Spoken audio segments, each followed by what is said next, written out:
Setiap kali saya pergi jalan-jalan ke negara lain, saya pasti akan selalu mengecek dulu di Google untuk tahu apakah ada restoran Indonesia yang lokasinya berada di dekat situ. Karena saya terobsesi banget sama Indonesia. Jadi, waktu terakhir ke Kairo di Mesir, saya melakukan hal yang sama. Saya waktu itu mencari restoran Indonesia, dan ternyata saya malah menemukan bahwa ada sebuah kampung Indonesia di Kairo.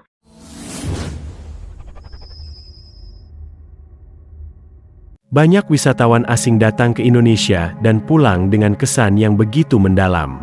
Bukan hanya tentang tempat yang mereka kunjungi, tetapi tentang orang-orang yang mereka temui di sepanjang perjalanan. Seperti yang dialami seorang wanita asal Swiss ini. Dalam perjalanannya di Indonesia, ia merasakan langsung kebaikan orang Indonesia melalui pertemuan-pertemuan sederhana yang tak pernah ia rencanakan.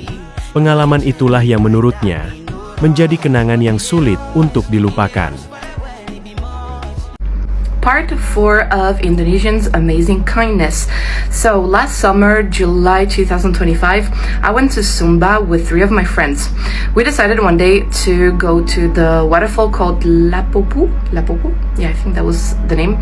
Anyway, we were 4 girls and we rented 2 motorbikes. Whole day we were driving, it was okay. But then when we approached the waterfall, the road, like the last part of the road was pretty bad because it had been raining in the morning, like it was kind of muddy and like it was under renovation construction, so there were a lot of rocks.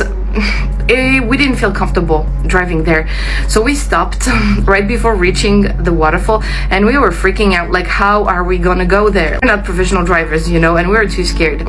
And at the same time, there's this Indonesian guy who passes by with his motorbike and he's like, are you guys okay? Do you need any help? So we explained him the situation and he was like, don't worry, I will take you safely one by one to the waterfall. And that's exactly what he did.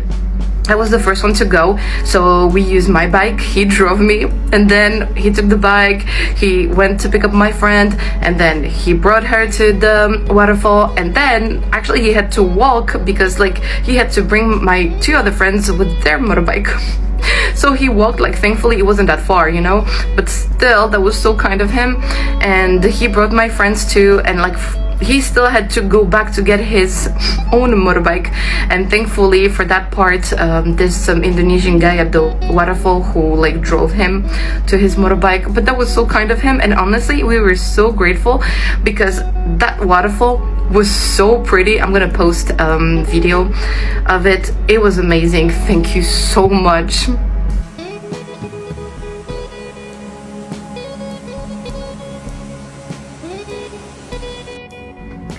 Part 3 of Indonesians' amazing kindness that I experienced. So in 2017, I was traveling with my best friend and my French boyfriend, now my ex, in Sulawesi from north to south for 1 full month. And we didn't book any hotel because we didn't know how long we wanted to stay in each place. So, when we arrived in Manado, we were supposed to take the boat to go to Bunaken, but we didn't book any hotel in Bunaken. So, once we were on the boat, we wanted to check for a hotel online, but our internet connection was not working. So we were like, okay, maybe we'll find something once we reach Bunaken. And on the boat, there were just us, Bule, and all locals otherwise. So this amazing Indonesian lady, she starts talking with us, asks us questions, where we're from and so on. And we ask her like, hey, do you know any hotel in Bunaken? Because like we didn't book anything yet. And she was like, oh my god, like don't worry about it, just come and stay with me in my house, I have 2 spare bedrooms. We're like, for real? Like it was just amazing. And she was like, yeah, that would be so happy to welcome you guys. And we were like, okay, like she was so sweet and giving these like Ibu vibes. So we agreed and we stayed with her like I think 5 days. And every day she would cook for us the most amazing meals. Like the food she cooked was so delicious, I will never forget. and she like basically took care of us as if she was like our Indonesian mother for the full time we were there. And at the end, like, of course we managed to pay her even if she didn't want to, but she was such a sweetheart. And never in Europe like a random person would invite us to stay in their house just because like we were tourists. So thank you again, Indonesians, for being so amazing. Story time about how 10 years ago I got drunk and gave my motorbike to a complete stranger. So this happened in Jogja in 2016 when I was studying there in Universitas Gadjah Mada. And I usually don't drink, like I hate alcohol. Don't ask me why. That night I went out with my friends to the club and I drank alcohol. Problem is, I can't handle alcohol. Maybe because I usually never drink any. Anyway, I was completely wasted. So I left my friends, I went out to get some fresh air, and there was this Indonesian guy that I didn't know who was helping me out. He took me to this protected area that was reserved for the security guys, and he helped me to lay down on the couch there so I could rest. Unfortunately, I was so drunk that I started puking everywhere, and it made me feel awful. I kept begging the security guys for forgiveness, asking them to find me a sponge so I can clean out the place. Like, I felt awful. And the security guards, they were so sweet, like calm, and they were telling me, don't worry, this happens all the time. So obviously I had to go home. And this stranger, this Indonesian guy who was helping me, he asked me for my address so he could order Gokar. And when the car came, he helped me get into the car. And that's when suddenly I remembered, hey, my motorbike is parked here. And the guy was like, just don't worry, give me the keys and I'll bring you your motorbike tomorrow. Because obviously, I don't know what I was thinking, but I couldn't drive. Like, in my state, it was impossible. So what do? I just give him the keys. I didn't even look at his face this whole time. My eyes were almost always closed. I had no idea what he looked like, didn't know his name, just gave him the keys. And I got home safely. I went to bed. I had a good night of sleep. When I wake up, slowly I start to remember that evening and everything that happened. And I realize that I gave my motorbike to a complete stranger. I go outside of the house and I check just to make sure, and indeed my motorbike was not there. So I get a call with a friend of mine that was with me that night at the club, and he tells me to call the owner of the motorbike because it was a rental, to say that it was stolen, but I couldn't do that.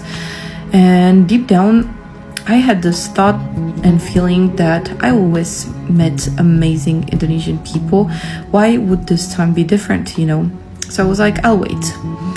And a few hours later, someone knocks on my door and I open it, and here he is with my motorbike, the stranger with long hair. I don't remember his name. I don't even remember his face. It was 10 years ago. But I will never forget his kindness. Honestly, the Indonesian people I met since I started traveling here are just priceless. Namun menariknya, kisah tentang orang Indonesia tidak berhenti ketika ia meninggalkan tanah air. Ribuan kilometer dari Indonesia, di negara lain yang sama sekali berbeda budaya dan lingkungan, ia kembali merasakan hal yang sama saat ia bertemu orang Indonesia di luar negeri. Every time I travel to another country, I always check on Google if there's an Indonesian restaurant nearby because I'm obsessed with Indonesia. So, last time I went to Cairo in Egypt, I did the same. I looked for an Indonesian restaurant and I actually discovered that there's an Indonesian neighborhood in Cairo. So, I decided to walk there from my hotel because I wanted to visit the area. So once I reached that neighborhood, I couldn't find the restaurant that I found on Google. So I started to look around, impossible to find, and actually I was so happy to be there because there were so many Indonesians walking in this neighborhood and they were wearing the sarung. So I felt so good being there, and I stopped one of the guys to ask where I can find this restaurant. Like, I showed him my phone, and we spoke a little bit of Indonesian, and he was so nice. He helped me out. Like, he was in a hurry, but he took time to take me to that restaurant in the neighborhood. Like, it wasn't really far, but still, it was so kind of him. And once we got there, he helped me out with the menu, like to get the food, and I got seated, and like he was talking with me, but like at some point he was like, "Hey, I'm really sorry, I wish I could stay, but I really have a class right now." Like, he really had to go, and I was like, "Oh my god," I'm like, "Thank you so much, and it's totally okay, like you have to do something, please go, like, you know, I don't want you to be late because of me." And he left. I ate my food, and then I went to the cashier to pay, and the guy told me, "Oh no, your friend already paid for you." That was so cute. And if you see this video, like, I don't know who you are and I don't know your name, but thank you so much. That was such a sweet thing to do. You know, I was a solo female traveler, and getting this kind of kindness from an Indonesian so far away from his home. You guys are amazing everywhere in the world. Itulah yang membuat perjalanannya terasa berbeda, bukan karena tempat yang ia datangi, melainkan orang-orang yang ia temui yang menjadi kenangan paling berharga dalam hidupnya.